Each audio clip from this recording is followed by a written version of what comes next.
بسم اللہ الرحمن الرحیم قل هو اللہ احد اللہ الصمد لم یلد ولم یولد ولم یکن له کفوا احد۔ السلام علیکم ورحمۃ اللہ وبرکاتہ۔ بسم اللہ الرحمن الرحیم۔ الحمد لله رب العالمين والصلاة والسلام على سيد الأنبياء والمرسلين نبينا محمد وعلى آله وصحبه أجمعين ومن تبعهم بإحسان إلى يوم الدين۔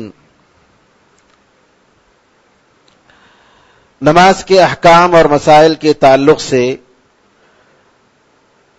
ہم لوگ قرآن کریم کی روشنی میں سن رہے تھے۔ نبی کریم صلی اللہ علیہ وسلم کی سنت میں نماز کا تفصیل سے طریقہ آیا ہے کہ نماز کی ابتدا کیسی ہونی چاہیے، تکبیر تحریمہ سے اس کی ابتدا ہوتی ہے اور سلام پر نماز ختم ہوتی ہے، اور درمیان میں جو رکوع اور سجدے اور قرات اور دعائیں ہیں، یہ ساری تفصیلات نبی کریم صلی اللہ علیہ وسلم کی حدیث میں آئی ہیں۔ لہذا ہم یہاں ان تفصیلات میں نہیں جاتے، البتہ قرآن کریم میں نماز کے تعلق سے اللہ تعالیٰ نے یہ حکم کیا کہ ہم خشوع اور خضوع کے ساتھ نماز ادا کریں۔ قرآن میں اللہ تعالیٰ فرماتا ہے قد افلح المؤمنون الذین هم فی صلاتهم خاشعون، وہ مومن کامیاب ہو گئے جو اپنی نماز میں خشوع اور خضوع کے ساتھ رہتے ہیں۔ خشوع اور خضوع کا مطلب ظاہری طور پر سر اور جسم کا جھکنا نہیں بلکہ دل کا جھکنا ہے، کہ دل سے انسان نماز کی طرف میلان ہو، نماز کی طرف اس کا دل مائل ہو اور پوری توجہ کے ساتھ اللہ تعالیٰ کو سامنے سمجھ کر، اللہ تعالیٰ سے مخاطب سمجھ کر وہ نماز ادا کرے۔ علامہ ابن القیم رحمۃ اللہ علیہ فرماتے ہیں کہ انسان کو نماز میں اتنا ہی ثواب ملتا ہے جتنا وہ اللہ تعالیٰ کو نماز میں یاد کرتا ہے۔ باقی جو نماز جس میں اللہ تعالیٰ کو یاد نہیں کرتا ہے نماز کے حصے میں، تو اس میں اس کو ثواب نہیں ملتا ہے۔ تو سبحان اللہ، یہ ایک بہت ہی خطرے کی بات ہے کہ نماز میں جب ہم اللہ تعالیٰ کے سامنے رہیں لیکن نماز میں وہ خشوع اور خضوع کی کیفیت نہ ہو۔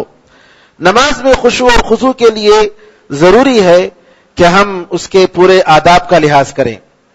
بعض لوگ نماز اتنی تیزی سے اور اتنی جلدی سے پڑھتے ہیں کہ سبحان اللہ، جی بہت جلدی سے، بہت تیزی کے ساتھ۔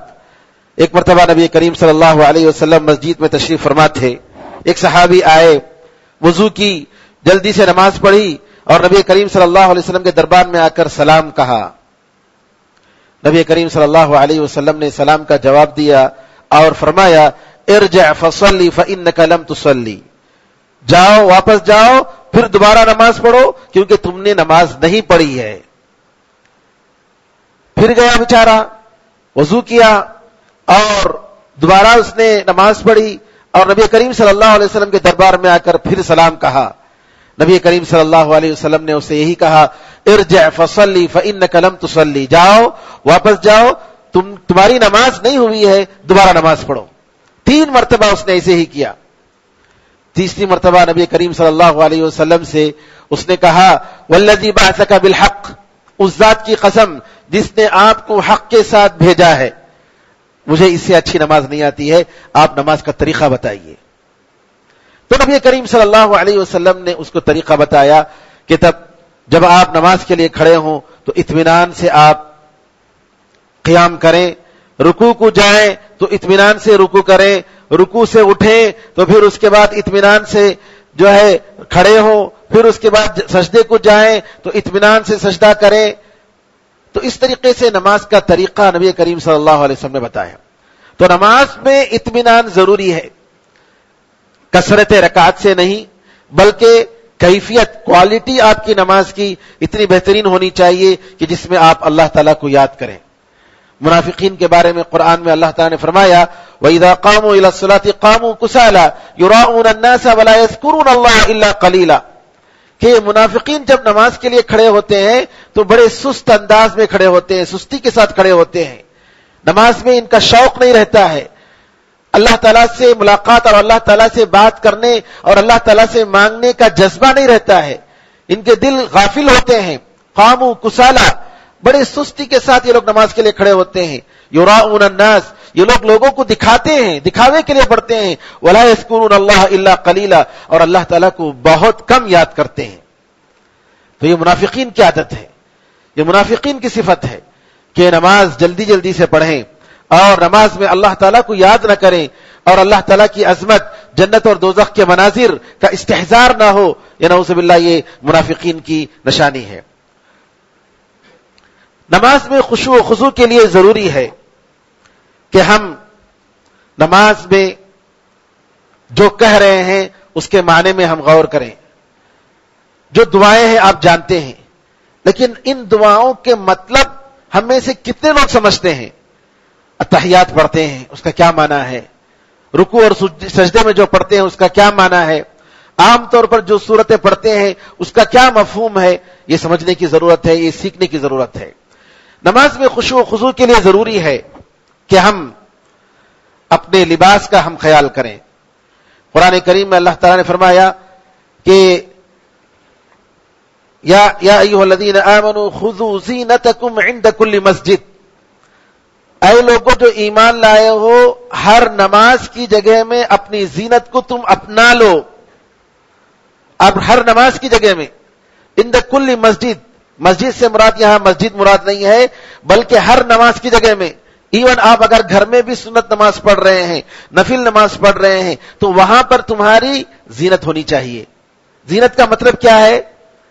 ایک آدمی اگر گھر کے باہر ایک لباس میں وہ جانا چاہتا ہے اور لوگوں کو ایسے لباس میں دیکھنا نہیں چاہتا جس کو وہ پسند نہیں کرتا ہے، آفس کو جاتا ہے کس لباس میں ہو جی، لیکن آج ہم لوگ جو ہے نماز کو جاتے ہیں، کچھ لوگ ایسے ٹی شرٹ پہن کر آتے ہیں کہ وہ جب سجدے کو جاتے ہیں یا رکوع کو جاتے ہیں تو ان کے پیٹھ کا حصہ، پچھلے کا حصہ نظر آنے لگتا ہے، بعض لوگوں کا سرین کا حصہ نظر آنے لگتا ہے، اور بہت ہی غلط چیز ہے کہ آپ رکوع کو جائیں تو کپڑا اتنا سکڑ جائے جس کی وجہ سے پیٹھ کے پچھلے کا جو حصہ ہے وہ نظر آنے لگے، جبکہ حدیث میں آتا ہے نبی کریم صلی اللہ علیہ وسلم نے فرمایا کہ یہ سرہ جس کو کہتے ہیں، بمبی جس کو ہم لوگ کہتے ہیں، یہاں سے لے کر گھٹنے تک کا حصہ بالکل ستھرا ہے، اس کو جو ہے دوسرا آدمی نہیں دیکھنا چاہیے، دوسرا مرد دیکھ نہیں سکتا۔ تو میرے خیال تو جب مرد نہیں دے سکتا ہے تو عورتیں کیسے دیکھ سکتی ہیں؟ تو یہ مردوں کے لیے بالکل حرام ہے۔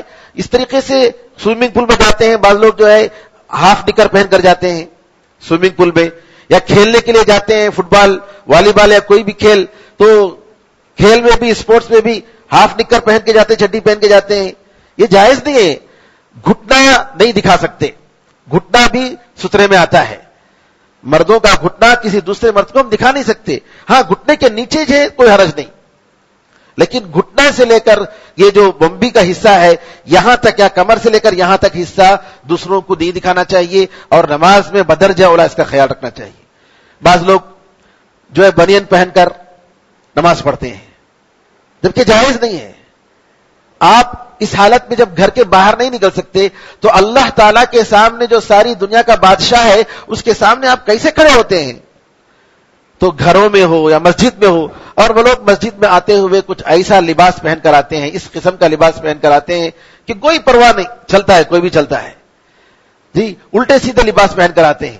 تو مسجدوں میں اللہ تعالیٰ کے گھروں میں آتے ہوئے اللہ کی عبادت کا خیال کرتے ہوئے ہمیں اپنے لباس میں جو اچھے لباس ہیں ان کو پہننا چاہیے، ایسے لباس کو اپنانا چاہیے جس میں اللہ تعالیٰ کی عزت اور اللہ کا احترام۔ علماء آتے تھے پرانے زمانے میں، سلف صالحین آتے تھے تو سبحان اللہ بن سور کر آتے تھے، کیونکہ مسجد میں آ رہے ہیں، اللہ کے گھر میں آ رہے ہیں۔ تو خشوع و خضوع کے لیے ایک ضروری چیز ہے کہ ہم نماز میں مسجدوں میں آتے ہوئے کس قسم کا لباس، کوئی لوگ کام کر رہے ہیں کمپنی میں، کسی ایسی کمپنی میں لیبر کا کام کرتے ہیں، پسینہ آتا ہے اور مسجد میں آتے ہیں تو نعوذ باللہ پسینے سے بالکل جی اس کی بدبو نکلتی ہے، یہ ساری چیزیں نہیں ہونی چاہیے، یہ خشوع و خضوع کے آداب کے خلاف ہے۔ نماز میں اللہ تعالیٰ نے نماز کے بارے میں یہ کہا الذین هم علی صلاتهم دائمون، جو لوگ نمازوں میں ہمیشہ پابندی کرتے ہیں، نمازوں کی پابندی ہمیشہ ہونی چاہیے، ورنہ جو لوگ مرضی پر نماز پڑھتے ہیں اور مرضی پر چھوڑتے ہیں، سفر کے حالات میں یا بیمار ہو جائیں تب یا کوئی ضرورت ہے تو نعوذ باللہ، علامہ ابن حزم رحمۃ اللہ علیہ کہتے ہیں کہ اگر کوئی شخص ایک نماز بھی چھوڑ دیتا ہے تو نعوذ باللہ وہ کافر ہو جاتا ہے۔ ابلیس نے صرف ایک سجدے سے انکار کیا، ایک سجدے سے انکار کر دیا، اللہ تعالیٰ سے کی رحمت سے ہمیشہ کے لیے دور ہو گیا۔ تو لہٰذا ایک نماز بھی ہم چھوڑ نہیں سکتے، فرائض نماز کی پابندی بہت ضروری ہے۔ نماز کے بارے میں قرآن کریم میں جو چیزیں آئی ہیں اس میں سے ایک کہ جماعت کے ساتھ نماز ادا کرنا۔ سورہ بقرہ آیت نمبر 40/3 میں اللہ فرماتا ہے وَأَقِيمُوا الصَّلَاةَ وَآتُوا الزَّكَاةَ وَارْكَعُوا مَعَ الرَّاكِعِينَ، نماز قائم کرو، زکوٰۃ ادا کرو اور رکوع کرنے والوں کے ساتھ رکوع کیا کرو، رکوع کرنے والوں کے ساتھ۔ تو مطلب یہ کہ جماعت کی نمازیں، 5 وقتہ جو نمازیں ہیں وہ جماعت کے ساتھ ادا ہونی چاہیے، اللہ ہے کہ معذور ہو، بیمار ہو تو اللہ تعالیٰ کی طرف سے اس کو چھوٹ ہے، ورنہ حدیث میں آتا ہے نبی کریم صلی اللہ علیہ وسلم کے صحابہ رضی اللہ اجمعین بیماری کی حالت میں بھی مسجد کو آتے تھے، 2 آدمی کے سہارے سے پیر کو گھسیٹتے ہوئے مسجد میں آتے تھے، اور خود نبی کریم صلی اللہ علیہ وسلم سکرات کی حالت میں آپ نے جو ہے علی رضی اللہ تعالیٰ عنہ اور عباس رضی اللہ تعالیٰ عنہ دونوں کے سہارے سے آپ آخری نماز آپ نے ادا کی، کھڑے ہو کر اپنے گھر سے تشریف لائے اور یہاں بیٹھ کر نبی کریم صلی اللہ علیہ وسلم نے محراب میں بیٹھ کر اور ابوبکر صدیق رضی اللہ تعالیٰ عنہ نے آپ کی نماز اقتدا کرتے ہوئے کھڑے ہو کر آپ نے نماز ادا کی۔ ابوبکر صدیق رضی اللہ تعالیٰ عنہ نبی کریم صلی اللہ علیہ وسلم کی اقتدا میں پڑھ رہے تھے اور سارے مسلمان ابوبکر صدیق رضی اللہ تعالیٰ عنہ کی اقتدا میں پڑھ رہے تھے۔ کہنے کا مطلب یہ ہے کہ جماعت کے ساتھ نماز کی پابندی بہت ضروری ہے۔ عبداللہ ام مکتوم ایک نابینا صحابی تھے، اندھے تھے، نبی کریم صلی اللہ علیہ وسلم کے دربار میں آ کر پوچھتے ہیں اللہ کے رسول میں دیکھ نہیں سکتا، راستے میں تکلیف دینے والے جانور وغیرہ بھی ہوتے ہیں، میں کیا کروں؟ میں نماز گھر میں پڑھ لیتا ہوں، آپ مجھے اجازت دیجیے۔ رسول اللہ صلی اللہ علیہ وسلم نے کہا کہ ٹھیک ہے نماز پڑھ لیجیے، گھر میں پڑھ لیجیے۔ جب جانے لگے تو پھر بلایا، کہا واپس آؤ، اذان سنتے ہو؟ نبی کریم صلی اللہ علیہ وسلم نے پوچھا کہ کیا تم اذان سنتے ہو؟ کہا ہاں میں اذان سنتا ہوں۔ اذان جب سنتے ہو تو اذان کا جواب دو اور مسجد کو آؤ۔ ایک اندھے کو، ایک معذور انسان کو نبی کریم صلی اللہ علیہ وسلم نے اجازت نہیں دی، تو بتائیے کہ ہم صحت و عافیت و تندرستی کے ساتھ ہیں، کیسے ہم جماعت کے ساتھ نماز چھوڑ سکتے ہیں؟ تو لہٰذا جماعت کے ساتھ نماز کی پابندی کرنا یہ بہت ہی ضروری ہے۔ اور حدیث میں آتا ہے کہ آدمی جب تنہا نماز پڑھتا ہے اور جماعت کے ساتھ نماز پڑھتا ہے تو تنہا نماز پڑھنے میں 1 ثواب ملے گا، لیکن جب جماعت کے ساتھ نماز پڑھتا ہے تو 27 درجہ 27 ٹائم مور اللہ تعالیٰ اس کو ثواب دیتا ہے، 27 درجہ جماعت کے ساتھ نماز پڑھنے میں۔ اور یہ بھی آتا ہے کہ ہر قدم پر اللہ تعالیٰ اس کے لیے ایک نیکی لکھتا ہے اور ایک گناہ کو معاف کرتا ہے، ہر قدم پر۔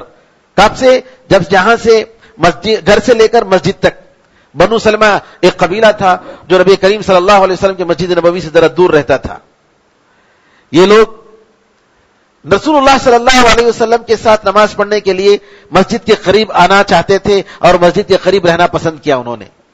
رسول اللہ صلی اللہ علیہ وسلم کو معلوم ہوا، رسول اللہ صلی اللہ علیہ وسلم نے بلایا، کہا کہ بنی سلمہ دیارکم تکتب آثارکم، تم اپنے گھروں میں رہو، تم لوگ آؤ گے اور جاؤ گے مسجد کے لیے، نماز کے لیے، تو اتنی نیکیاں لکھی جائیں گی، مسجد کے بازو رہنے کی ضرورت نہیں، تو اپنی جگہ ہی میں رہو، لیکن تمہارے آنے جانے میں اتنا ثواب ملے گا کہ جو ہے اللہ تعالیٰ تمہارے نام اعمال میں اس ثواب کو لکھے گا۔ نماز کے تعلق سے قرآن کریم میں جو مسائل آئے ہیں ان میں سے ایک مسئلہ جمعے کی نماز کا ہے جو سورہ جمعہ میں ذکر ہے، جس کے بارے میں اللہ تعالیٰ نے سورہ جمعہ کی دوسرے رکوع میں فرمایا یا ایھا الذین آمنوا اذا نودی للصلاۃ من یوم الجمعۃ فاسعوا الی ذکر اللہ، اے لوگوں جو ایمان لائے ہو، اگر جمعے کے دن نماز کے لیے تمہیں اذان دی جائے تو اللہ تعالیٰ کے ذکر کی طرف دوڑو، وذروا البیع، اور خرید و فروخت کو چھوڑ دو. ذالکم خیر لکم ان کنتم تعلمون، یہ تمہارے لیے بہتر ہے اگر تم جانتے ہو. فَإِذَا قُضِيَتِ الصَّلَاةُ فَانتَشِرُوا فِي الْأَرْضِ وَابْتَغُوا مِنْ فَضْلِ اللَّهِ، اگر نماز ختم ہو جائے تو زمین میں پھیل جاؤ اور اللہ کا رزق تلاش کرو. وَاذْكُرُوا اللَّهَ كَثِيرًا لَعَلَّكُمْ تُفْلِحُونَ، اور اللہ تعالیٰ کو بہت یاد کرو تاکہ تم کامیاب ہو جاؤ. پھر نبی کریم صلی اللہ علیہ وسلم کے زمانے میں ایک مرتبہ یہ ہوا کہ رسول اللہ صلی اللہ علیہ وسلم جمعے کا خطبہ دے رہے تھے. سیریا سے قافلہ آیا، تجارت کا قافلہ. لوگ مسجد میں بیٹھے ہوئے تھے اور لوگوں کے پاس کھانے پینے کے لیے بڑی کمی تھی. جیسے ہی قافلہ انہوں نے سنا، لوگ بھاگ گئے. رسول اللہ صلی اللہ علیہ وسلم خطبہ دے رہے تھے، لوگ چھوڑ کر قافلے تجارت کی طرف بھاگ گئے. اس کی طرف اللہ تعالیٰ نے اشارہ کیا، وَإِذَا رَأَوْا تِجَارَةً أَوْ لَهْوًا انفضوا إِلَيْهَا وَتَرَكُوكَ قَائِمًا، کہ آپ خطبہ دے رہے تھے. کہا کہ یہ لوگ جب دیکھتے ہیں کہ کوئی بزنس کی چیز آئی ہے، کوئی تجارت کی چیز آئی ہے یا کھیل تماشے کی چیز آئی ہے تو یہ لوگ اس کی طرف دوڑ پڑتے ہیں اور آپ کو کھڑے کھڑے چھوڑ دیتے ہیں. ترکو کا قائمہ، یعنی رسول اللہ صلی اللہ علیہ وسلم اس وقت جمعے کا خطبہ دے رہے تھے. تو اللہ تعالیٰ نے اس کی نکیر کی، قل ما عند اللہ خیر من اللہ ومن التجارہ، کہہ دیجئے اللہ کے پاس جو ہے وہ تجارت سے اور کھیل کود سے بہت بہتر ہے. واللہ خیر الرازقین، اور اللہ تعالیٰ بہترین رزق دینے والا ہے. ان آیتوں سے معلوم ہوا کہ جمعے کی اذان دی جائے تو پہلے نماز کی طرف ہمیں لپکنا چاہیے. اس زمانے میں تو گھڑی کا انتظام نہیں تھا، ٹائم کا انتظام نہیں تھا، لیکن آج کل سب کے پاس گھڑی ہے. تو جمعے کے وقت جمعے کی اذان سے پہلے آ جائے. اور نبی کریم صلی اللہ علیہ وسلم کے زمانے میں جو جمعے کی اذان دی جاتی تھی وہ دوسری اذان تھی. عثمان رضی اللہ تعالیٰ عنہ نے جب دیکھا کہ لوگ دیر سے آ رہے ہیں تو جمعے کے وقت سے بہت پہلے، تقریباً 2-3 گھنٹہ پہلے، مارکیٹ میں، مدینے کی ایک مارکیٹ تھی زورا نام کی جو مسجد نبوی سے دور تھی، وہاں آپ نے پہلی اذان کا انہوں نے سسٹم بنایا. ورنہ جو ہے جو آخری جو دوسری اذان امام صاحب کے بیٹھنے پر جو دی جاتی ہے اسی اذان کی طرف یہ اشارہ ہے جو قرآن میں آیا ہے. اذا نودی للصلاۃ من یوم الجمعہ سے مراد اذان جمعے کی اذان تجھے دی جائے تو اس وقت دوڑ پڑو. اس سے مراد وہ اذان ہے جو امام خطیب جب خطبے کے لیے بیٹھتا ہے وہ اس وقت جو اذان دی جاتی ہے وہ اذان مراد ہے. اور پہلی اذان جو دی جاتی ہے یہ عثمان رضی اللہ تعالیٰ کے زمانے میں انہوں نے شروع کی. ہم اس کو بدعت نہیں کہتے ہیں، لیکن جب لوگوں کے پاس ٹائم ہے، سب معلوم ہے، اس وجہ سے ہماری مسجدوں میں دوسری اذان جو نبی کریم صلی اللہ علیہ وسلم کے زمانے میں تھی اسی سسٹم کو ہماری مسجدوں میں باقی رکھا گیا. اور اس آیت سے معلوم ہوتا ہے کہ ذر البیع، اللہ نے کہا کہ خرید و فروخت کو چھوڑ دو. دوسری اذان، اس اذان کے بعد خریدنا بیچنا حرام ہے، جائز نہیں. جب دوسری اذان دی جائے آپ اس مسجد میں آنے والے ہیں تو آپ خریدنا فروخت کرنا حرام ہے، اس وقت جائز نہیں ہے، چھوڑ دینا چاہیے. اور بعض لوگ اس کا اہتمام نہیں کرتے ہیں، بلکہ حدیث روایتوں سے یہ ثابت ہوتا ہے کہ جو شخص ایسے موقع پر اگر خریدتا ہے یا بیچتا ہے تو اس میں برکت نہیں ہوگی اور اس کی تجارت میں جو ہے نعوذ باللہ نقصان ہی ہوگا. اسی طریقے سے اس آیت سے معلوم ہوا کہ جمعے کا خطبہ ہے، اور جمعے کا خطبہ نبی کریم صلی اللہ علیہ وسلم 2 خطبہ دیا کرتے تھے. اور منبر کا جو استعمال ہوتا ہے وہ کس لیے ہوتا ہے؟ تاکہ لوگوں کو نظر آئے. آج کل لوگ جو ہے منبر کے نیچے اور منبر کے اوپر بول کر الگ مسئلہ کھڑا کر کے کیا کرتے ہیں کہ منبر کے اوپر صرف عربی میں خطبہ ہونا چاہیے اور منبر کے نیچے جو ہے دوسری زبان میں ہم کر سکتے ہیں. اس لیے انہوں نے ایک نئی بدعت شروع کی کہ جمعے کے دن جو ہے اردو میں تقریر جو ہوتی ہے منبر کے نیچے ہوتی ہے. پھر اس کے بعد مسجدوں میں پھر اس کے بعد کیا کرتے ہیں، پھر اذان دیتے ہیں. پھر اذان دینے کے بعد جو ہے منبر پر امام صاحب کھڑے ہو کر وہاں خطبہ دیتے ہیں. تقریباً 1-1.5 گھنٹے کا سلسلہ چلتا ہے. جبکہ منبر کا جو استعمال ہے وہ کس لیے ہے؟ تاکہ لوگوں کو نظر آئے. ورنہ نبی کریم صلی اللہ علیہ وسلم نیچے زمینی میں خطبہ دیتے تھے. ایک انصاری عورت نے کہا اللہ کے رسول ایسا کرتی ہوں کہ میرے ہاں ایک کارپینٹر ہے، وہ آپ کے لیے ممبر بنا دے گا، تو ممبر ہم بنا دیں گے تاکہ آپ اوپر چڑھ کر خطبہ دیں اور سارے لوگ آپ کو دیکھیں. تو نبی کریم صلی اللہ علیہ وسلم نے اس کے بعد ممبر پر دینا شروع کیا. تو ممبر کا مقصد زبان نہیں ہے کہ ممبر پر صرف عربی ہی میں بولنا چاہیے، ایسی بات نہیں ہے، بلکہ یہ لوگوں کو دکھانے کے لیے تاکہ خطیب نظر آئے اور خطیب کی باتیں سمجھ میں آئے.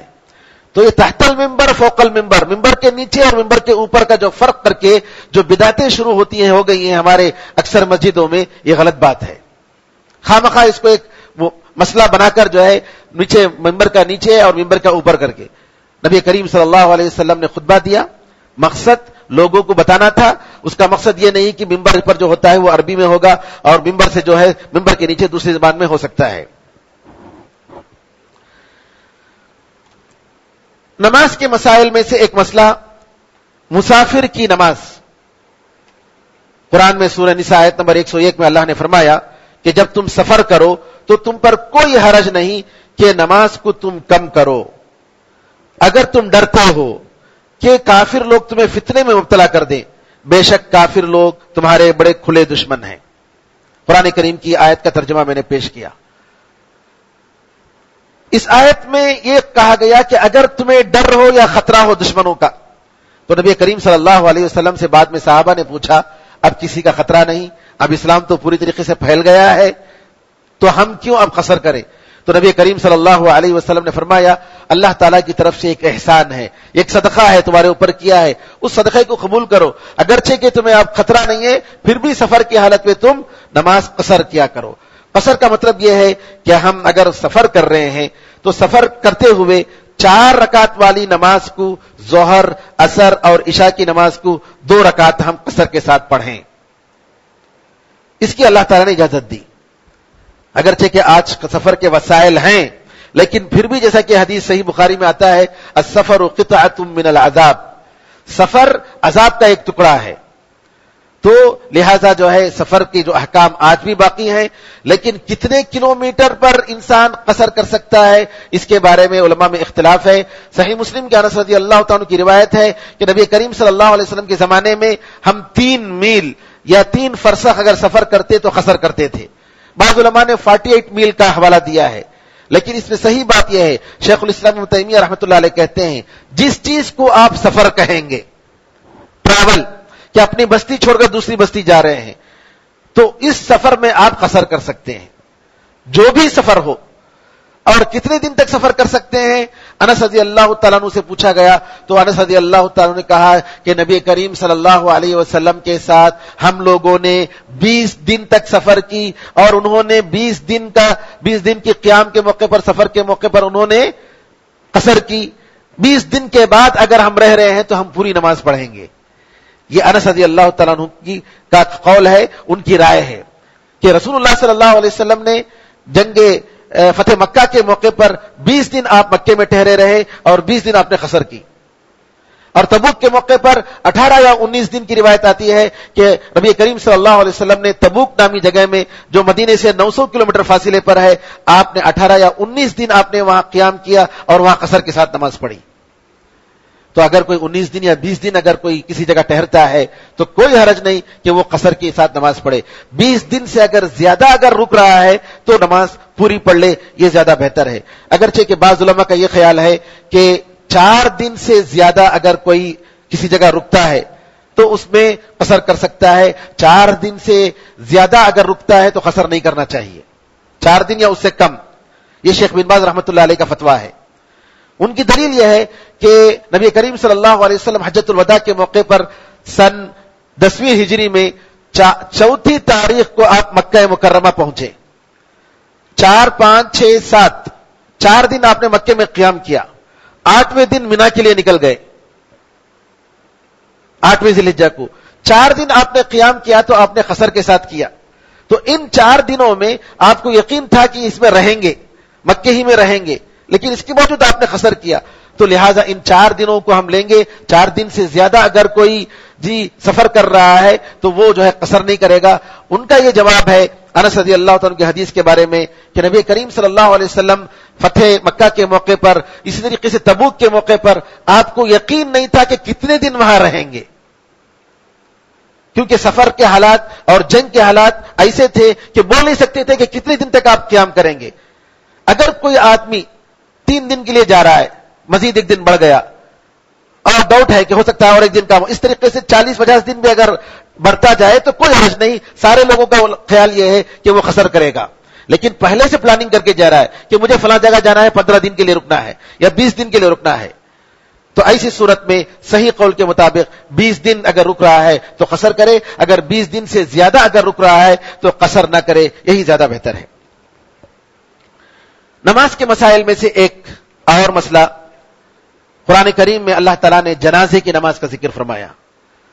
سورہ توبہ آیت نمبر 84 میں اللہ تعالیٰ نے جنازے کی نماز کیسے ذکر فرمایا کہ منافق عبداللہ بن ابی جو منافقوں کا سردار ہے، اللہ تعالیٰ نے کہا وَلَا تُصَلِّ عَلَىٰ أَحَدٍ مِّنْهُمْ مَاتَ أَبَدًا۔ جب نبی کریم صلی اللہ علیہ وسلم نے اس کے جنازے کی نماز پڑھائی تو نبی کریم صلی اللہ علیہ وسلم نے کہا کہ تم ان لوگوں میں سے، ان منافقوں میں سے کبھی اگر کوئی مر جائے تو ہرگز ان پر جنازے کی نماز مت پڑھو۔ یہ ان آیتوں میں سے ہے جن میں عمر رضی اللہ تعالیٰ عنہ کی رائے کے مطابق اللہ تعالیٰ نے وحی نازل فرمائی۔ عبداللہ بن ابی بن سلول جو منافقوں کا سردار تھا، رسول اللہ صلی اللہ علیہ وسلم نے اس کے جنازے کی نماز پڑھنے کی جب خواہش ظاہر کی، عمر رضی اللہ تعالیٰ عنہ نے آپ کی چادر پکڑ کر کھینچی، کہا کہ کیا آپ اس پر نماز جنازہ پڑھاتے ہیں جبکہ وہ منافقوں کا سردار ہے؟ نبی کریم صلی اللہ علیہ وسلم بڑے رحم دل تھے، وہ رحمت اللہ عالمین تھے، انہوں نے کہا کہ مجھے نماز پڑھانے سے روکا نہیں گیا ہے، میں پڑھاؤں گا۔ آپ نے نماز پڑھائی، نماز پڑھانے کے بعد یہ آیت اتری وَلَا تُصَلِّ عَلَىٰ أَحَدٍ مِّنْهُمْ مَاتَ أَبَدًا، ان لوگوں میں سے کوئی اگر مر جائے تو ہرگز ان پر نماز نہیں پڑھنا، وَلَا تَقُمْ عَلَىٰ قَبْرِي، اور ان کے قبر پر تم کھڑے نہیں ہونا، إِنَّهُمْ كَفَرُوا بِاللَّهِ وَرَسُولِهِ وَمَاتُوا وَهُمْ فَاسِقُونَ، انہوں نے، یہ لوگ اللہ اور اس کے رسول کے کافر ہیں اور یہ فسق و فجور کی حالت میں ان کی وفات ہوئی ہے۔ کون؟ یہ منافقین۔ تو اس سے معلوم ہوا کہ مسلمانوں کی، مومنوں کے نماز جنازہ پڑھی جائے گی، مسلمانوں کے انتقال کے موقع پر نماز جنازہ ہونی چاہیے۔ اور حدیثوں میں نبی کریم صلی اللہ علیہ وسلم سے ثابت ہے کہ 4 تکبیرات، اور صحابہ نے، بعض بڑے صحابہ، بدری صحابہ اگر ہیں تو 5 تکبیر اور 8 تکبیر بھی پڑھی ہے، ان کی فضیلت بتانے کے لیے۔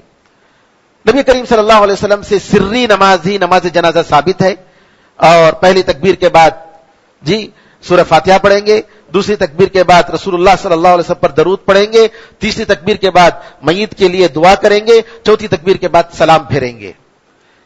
نماز جنازے کے موقع پر آنکھوں کو آسمان پر اٹھا کر دیکھنا، اس کا کوئی ثبوت نہیں ہے۔ ہاتھ اٹھایا جائے تکبیر کے موقع پر کہ رفع الیدین کریں یا نہ کریں، اس کے بارے میں نبی کریم صلی اللہ علیہ وسلم سے کوئی ذکر نہیں ہے، البتہ عبداللہ بن عمر رضی اللہ تعالیٰ عنہما سے ثابت ہے کہ آپ اپنے ہاتھوں کو اٹھاتے تھے ہر تکبیر کے موقع پر۔ اور عبداللہ بن عمر رضی اللہ تعالیٰ عنہ کے بارے میں یہ معلوم ہے کہ وہ صحابی تھے جو نبی کریم صلی اللہ علیہ وسلم کی ہر سنت کی فالو کرتے تھے، تو لہٰذا اگر کوئی شخص ہاتھ اٹھاتا ہے تو اچھی بات ہے، اگر ہاتھ نہیں اٹھاتا ہے تکبیر کے موقع پر بھی تو کوئی حرج نہیں ہے۔ اسی طریقے سے آخر میں نماز کے مسائل میں سے ایک مسئلہ عیدین کی نماز کا مسئلہ ہے۔ فَصَلِّ لِرَبِّكَ وَانْحَرْ، سورہ کوثر میں اللہ تعالیٰ نے فرمایا کہ اپنے پروردگار کے لیے تم نماز پڑھو اور اسی طریقے سے قربانی دو۔ اور سورہ بقرہ میں آیت نمبر 185 میں رمضان کا ذکر کرنے کے بعد اللہ تعالیٰ نے فرمایا وَلِتُكْمِلُوا الْعِدَّةَ وَلِتُكَبِّرُوا اللَّهَ عَلَىٰ مَا هَدَاكُمْ، تاکہ تم عدت کو پوری کرو، رمضان کے مہینے کی عدت کو پوری کرو اور اللہ تعالیٰ کی بڑائی بیان کرو کہ اللہ تعالیٰ نے تمہیں ہدایت دی۔ تو تکبر اللہ علی ما ہداکم، اس سے علماء نے دلیل لیا ہے کہ یہ عید کی نماز ہے، اور سورہ کوثر کی نماز سے بھی مراد عید الاضحیٰ کی نماز لیا ہے، یہ عید الفطر کی نماز اور وہ عید الاضحیٰ کی نماز۔ اور نبی کریم صلی اللہ علیہ وسلم سے ثابت ہے کہ عیدین کی نماز آپ نے 2 رکعت نماز پڑھی، سب سے پہلے مصلی پہنچ کر آپ نے عیدین کی نماز میں سب سے پہلے آپ نے نماز پڑھی، پہلے خطبہ نہیں ہے، جمعے کے دن خطبہ پہلے ہے اور نماز بعد میں، لیکن عیدین کے موقع پر نبی کریم صلی اللہ علیہ وسلم نے سب سے پہلے نماز پڑھی۔ نماز کی کیفیت کہ پہلے تکبیر تحریمہ کے بعد 6 تکبیریں، یعنی ٹوٹل 7 تکبیریں، اور بعض علماء نے کہا کہ تکبیر تحریمہ کے بعد 7 تکبیریں، اس میں بہرحال علماء میں اختلاف ہے کہ قرات سے پہلے 7 تکبیر پڑھیں گے یا 8 تکبیر پڑھیں گے۔ تکبیر تحریمہ کو ملا کر بعض لوگوں نے 7 کہا تو ٹوٹل 7 تکبیریں، بعض علماء نے کہا کہ نہیں، تکبیر تحریمہ کو ملا کر تکبیر تحریمہ کے ساتھ 7 تکبیریں، 8 تکبیریں ٹوٹل کہا ہے، بہرحال اس میں علماء میں اختلاف ہے۔ پہلی رکعت میں 7 تکبیریں اور دوسری رکعت میں قرات سے پہلے 5 تکبیریں، کل 12 تکبیروں کے ساتھ نبی کریم صلی اللہ علیہ وسلم نے نماز ادا کی. یہی زیادہ صحیح طریقہ ہے، اگرچہ کہ عبداللہ ابن مسعود رضی اللہ تعالیٰ عنہ سے علماء احناف کے پاس جو 3 تکبیریں شروع میں اور دوسری رکعت میں قرات کے بعد 3 تکبیریں ہیں، یہ عبداللہ ابن مسعود رضی اللہ تعالیٰ عنہ کی طرف سے یہ ثابت ہے. یہ طریقہ جو ہے یہ زیادہ صحابہ اور نبی کریم صلی اللہ علیہ وسلم سے عمرو بن شعیب عن ابیہ عن جدہ، جس کو علماء نے حسن حدیث قرار دیا ہے، یہ ثابت ہے. سنن نبی داؤد اور ترمذی وغیرہ میں، اور امام بخاری رحمۃ اللہ علیہ نے بھی اس حدیث کو صحیح قرار دیا ہے صحیح بخاری کے باہر. یہ روایتیں، یہ جو احکام مسائل ہیں نماز کے تعلق سے قرآن میں آئی ہیں. نبی کریم صلی اللہ علیہ وسلم کی حدیثوں میں سورج گرہن اور چاند گرہن کی نماز کا طریقہ بھی آیا ہے کہ سورج گرہن اگر ہو جائے تو نبی کریم صلی اللہ علیہ وسلم نے بڑی لمبی نماز پڑھی اور اس میں 2 رکوع کیا، بعض میں 3 رکوع، 3 قیام اور 3 رکوع، 2 رکوع اور 2 قیام، یہ زیادہ ثابت ہے. تو 2 رکعت بڑی لمبی نماز ادا کیا آپ نے. استسقاء کی نماز 2 رکعت، اس کا بھی ذکر آیا ہے، قرآن میں تو اس کا ذکر نہیں ہے. بہرحال یہ کچھ مسائل تھے نماز کے تعلق سے. اللہ تعالیٰ سے دعا ہے کہ اللہ تعالیٰ ہمیں اور آپ کو دین کے مسائل کو سمجھنے، قرآن کریم کو پڑھنے اور سمجھنے اور اس پر عمل کرنے کی توفیق عطا فرمائے. ہماری عبادتوں کو، ہماری دعاؤں کو قبول فرمائے اور اس ماہ مبارک میں ہم سب کے لیے اللہ تعالیٰ جنت واجب کر دے. آمین ارحم الراحمین. والحمد للہ رب العالمین وصلی اللہ وسلم علی نبینا محمد وعلی آلہ وصحبہ اجمعین. والسلام علیکم ورحمۃ اللہ وبرکاتہ.